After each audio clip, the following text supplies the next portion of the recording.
Hi, I'm Jeff Hajek, the owner and founder of Velaction. This video is part of my Lean training system. It was originally released as a DVD a long time ago, but times have changed, and the look of some of these LTS videos is now a bit dated.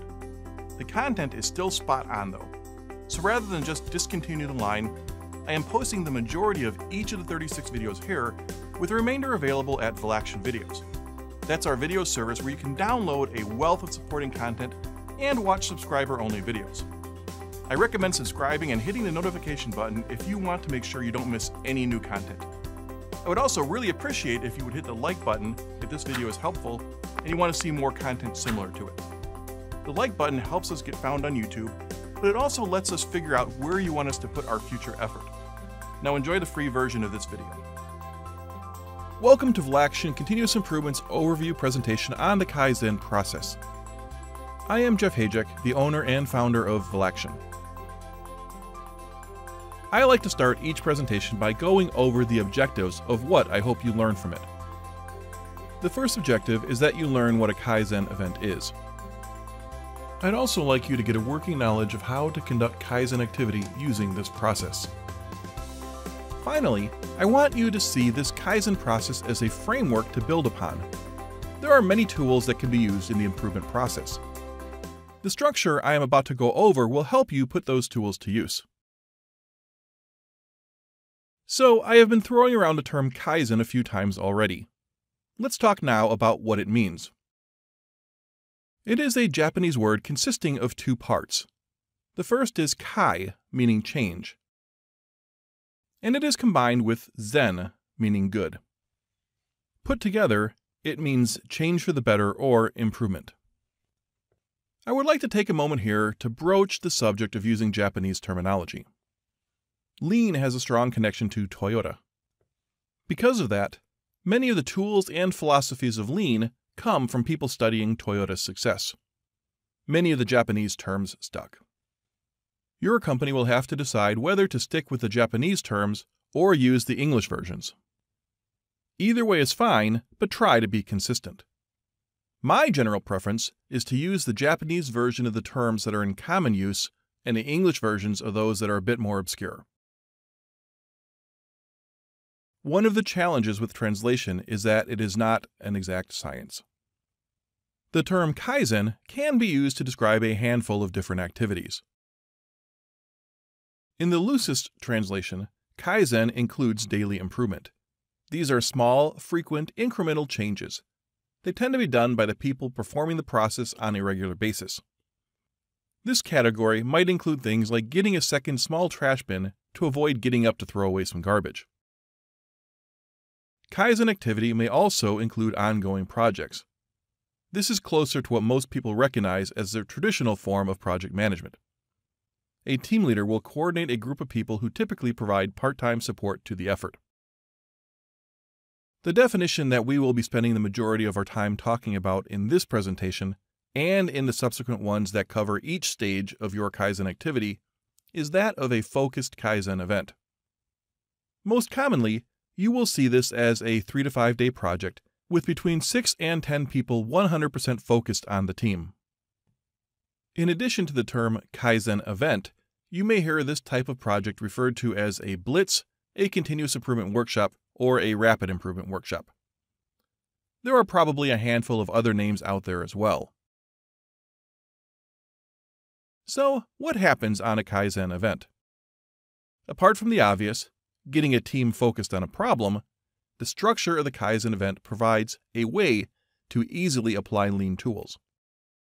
I will give a word of caution here. Many people erroneously equate Lean with Kaizen. Lean is a philosophy. A Kaizen event is a tool. Without a good Lean structure in place and a strong continuous improvement culture, even the best run Kaizen events will be limited in the results that they can deliver. I hope you are getting something valuable out of this video. If you want to get more out of this program, we recommend watching it on Velaction Videos. You'll be able to watch the entire video, mostly ad-free, and view subscriber-only programs. You'll also have access to a load of continuous improvement downloads. There's an old expression that says, when your only tool is a hammer, everything looks like a nail. So the question is, how do you keep every improvement need from looking like a nail to your Kaizen event hammer?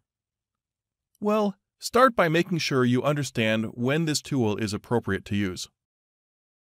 As you get a more well-developed continuous improvement mindset, your list of improvement opportunities will grow substantially. But because a Kaizen event recruits teams from across the company, there is a limited number of opportunities to use this tool. Be selective. Kaizen events should only be done when the project has too big of a scope to handle internally. You should also use a Kaizen event when the needs of the project go beyond the expertise of the people within your team. One of the nice things about the structure of the Kaizen event is that people from throughout the company can come together quickly in a familiar environment. It reduces the team building requirements substantially. Kaizen events are also extremely useful when you need to make a quick change. Making small, incremental improvements helps in the long term, but sometimes you need a lot of things done in a very short time to get over a performance hurdle. Kaizen events provide a vehicle to make rapid change. Kaizen events are also great when you don't really know exactly what to do. They provide a great environment to unleash intellectual firepower. People who have not been exposed to Kaizen event activity tend to be stunned by how much can be accomplished in a week and by the ideas that the teams come up with. Let's talk now about the Kaizen event process. And I do want you to think of it as a process. You don't have to rigidly follow every single task as you would to manufacture a product, but you should follow it as closely as possible. Planning a Kaizen event takes quite a bit of time. You should start at least 4 weeks out to make sure you get everything done properly. One of the big items at this point is to plan the event and create a charter. The charter makes it clear what you're going to try to accomplish. This is extremely important as you start recruiting people. They want to know that their time will be spent on a worthwhile goal. During this 4-week period before the event starts, you'll be taking care of a rather large list of logistical items and gathering data up about the process that you will be working on. In the early parts of the Kaizen event, once the team is actually assembled, you should train the team if needed. As your company progresses in its Kaizen activity, more and more people will have received Kaizen event training, and the need to dedicate project time to it will diminish. In this early part of your Kaizen activity, you'll also conduct a process walk. This is a formal evaluation of the before state of the work area you'll be improving. You'll notice a bit of overlap on the dates. The most common Kaizen event lasts 5 days. Depending on how large a project is, though, and the availability of potential team members, it may be shorter. With that in mind, after you complete the training in the process walk, you will dive into root cause analysis and start your future state planning. This will typically begin on the 2nd or 3rd day. The future state planning may also include testing and modeling of your new work area. You want to spend as much time as possible actually improving the process. There's a balance here. You don't want to dive blindly in, which means you have to make a sound plan, and that takes time. You also don't want to take too long planning, leaving yourself short on time to actually improve the process. The general recommendation is, unless the process is critical, err on the side of speed. Begin making changes as soon as possible. A common mistake is that people wrap things up at the end of the Kaizen week and wash their hands of the project. There's still training, follow-up activities, reporting out the improvements, audits, and likely some 5S activities to lock the processes in place. As part of the Lean training system this video comes from, we offer a variety of Lean Lego training packages. These include our Lean Lego flow simulation, mistake proofing or poka-yoke Lean Lego exercise, and our visual controls and 5S Lean Lego exercise. We've also got an office flow simulation for those not implementing continuous improvement on the shop floor. Click the links in the description below or click on cards that pop up on this video to learn more. We'll also add links at the end. There's quite a lot of good that comes from Kaizen activity. One of the biggest is that it is a tool for making rapid improvements. Far too often, we debate changes in a conference room, run our Excel spreadsheets, and think through projects in an endless manner. Kaizen events are focused on quick activities. Another big benefit is that Kaizen events are done predominantly by the users of the process.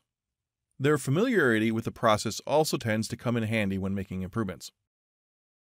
People take ownership of the work they do in a Kaizen activity.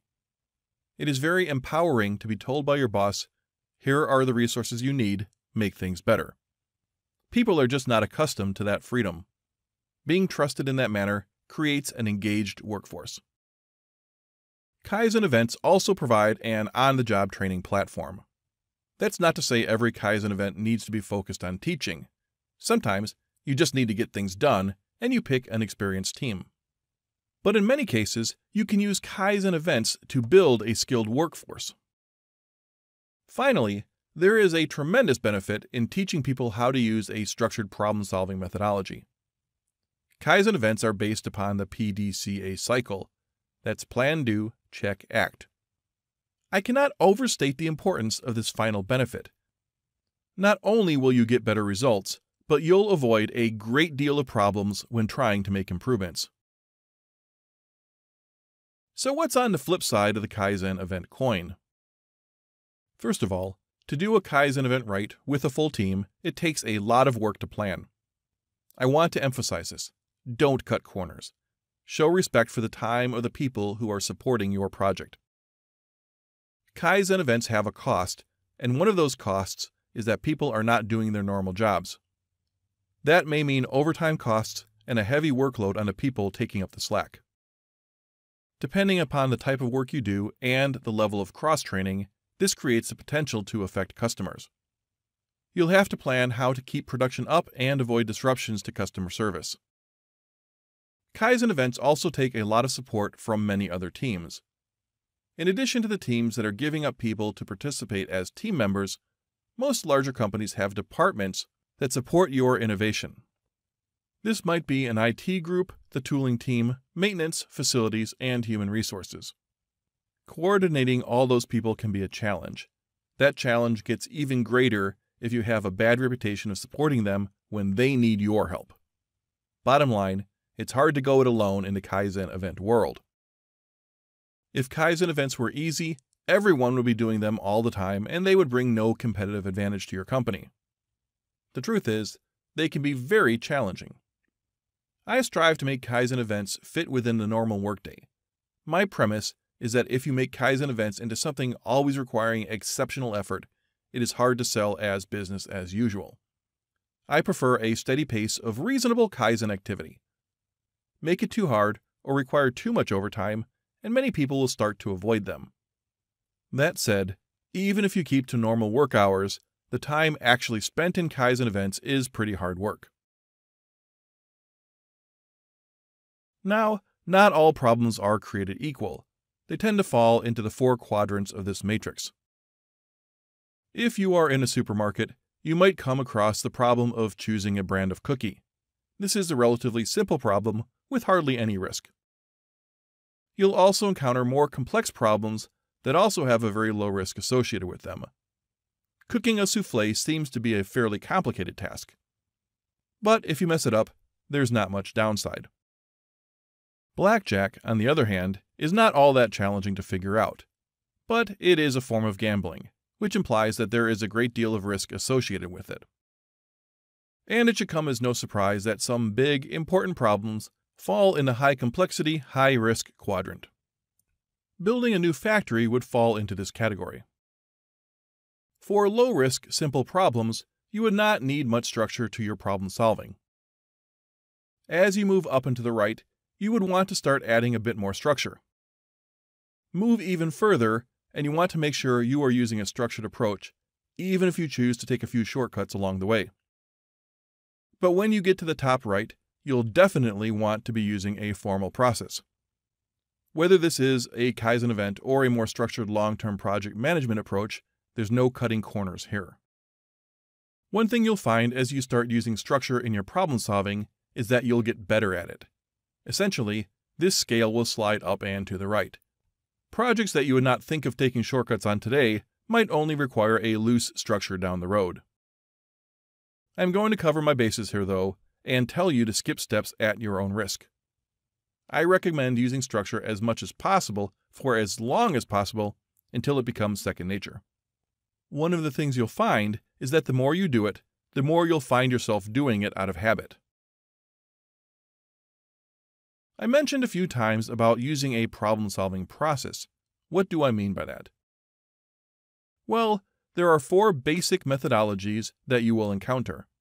Actually, to be more accurate, there is a 5th that you're probably already familiar with.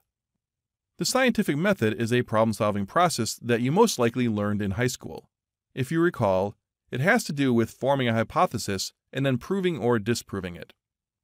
But specific to continuous improvement, there are 4 basic methods.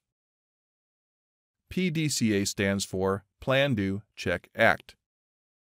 The 8D approach also has a planning section, though it breaks it down into a few specific steps. Likewise, DMAIC, or Define, Measure, Analyze, Improve, Control, the steps of Six Sigma, has a plan step. Chartering is a planning step in a Kaizen event. 8D is the only methodology that specifically tells you to contain the problem. In the other methodologies, though, it is still implied. You don't want to let defects out the door while you are trying to find a fix for a problem. There are several other plan steps in the other methodologies. Do roughly equates to make improvements. The steps of checking and acting have the most diverse terminology among the methodologies. Regardless of what they are called, though, the focus is to keep from backsliding. 8D and Kaizen event activities will have a specific step focused on developing people. For PDCA and DMAIC, this step is implied. The purpose of this slide is to show you how the Kaizen event activity you are learning is, in fact, a problem-solving methodology. This video comes from Velaction's Lean Training System, which takes a module-based approach to learning about continuous improvement. Modules include a PowerPoint presentation and student guides for every video, plus there are many exercises and quizzes as well. There's also a whole host of supporting content in the form of terms in our Continuous Improvement Companion and downloadable articles. Our modules are currently available in our store and as downloads at Velaction Videos. Click the links in the description below or click on the cards that pop up on this video to learn more. We'll also add links at the end. So where do the ideas for Kaizen events originate? As your company develops a true continuous improvement culture within a business system, you will likely have value stream maps. These are great sources for Kaizen event ideas. You'll also have policy deployment and the cascading metrics that come from it. The linkage back to your corporate strategy is also a good starting point for Kaizen event activity. You'll want to stay away from something called kamikaze Kaizen. This is basically the haphazard approach of latching on to whatever idea happens to pop up at a given time. Don't confuse urgent or convenient with important. I also recommend against doing Kaizen by calendar. By that, I mean you schedule each work area well in advance on a rotating basis. That's not to say you should not track your improvement plans. You definitely should. All this means is that you should let the need for strategic improvement create pull for your Kaizen events rather than pushing events into work areas based on the month that they were assigned. Many people are involved in Kaizen activities. The executive sponsor is a high-level person that is basically signing off on committing resources to the project. They will have large interest in the outcome, but will not be highly involved in the specific details. That is unlike the champion. This person tends to be a bit lower on the food chain, but still a heavyweight. They have the authority to settle disputes and tear down barriers. The team leader handles the planning and execution of the event. The team leader may be closely supported by a facilitator. An experienced team leader can also act as a facilitator. Generally, though, it is a good idea to have these be separate people. The facilitator acts as a coach and mentor to help the team leader run an effective Kaizen event. Team leaders may run a Kaizen event once or twice a year. A facilitator may coach a team leader once or twice a month, so they have quite a bit of knowledge that they can impart. Obviously, you will have a team assigned to the event. As I mentioned earlier, there are generally several support teams that can lend a hand to the Kaizen event. And in your organization, there will be a lot of people with varying degrees of connection to the outcome of the project. The other employees from the work area being improved. Thanks for watching this extended free version of our Lean Training System module video. If you want to watch the whole video, check it out at Valaction Videos. If you want to make sure you don't miss the next LTS video that we post, please be sure to subscribe down below. We also always appreciate likes as it helps us get viewed more and makes us keep adding additional content. Thanks for watching, and best wishes on your continuous improvement journey.